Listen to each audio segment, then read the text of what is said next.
To close out this chapter, I would like to ask you to practice some of the skills that you have learned. In this workbook, named Chapter 2 Challenge, which you can find in the Chapter 2 folder of your exercise files collection, I have set up a workbook and I would like you to perform 3 tasks. The first, in column D, is to calculate a running average for sales data that is found in column C. To remind you what a running average is, in cell D5, you would calculate the average for cells C4 and C5. In D6, it would be C4 through C6, and so on.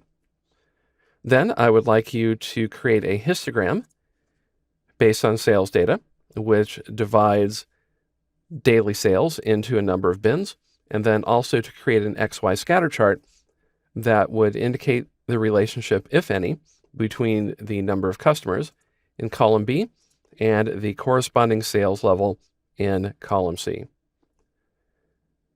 With that in mind, go ahead and perform these tasks, and I will come back in the next movie and show you one way to solve it.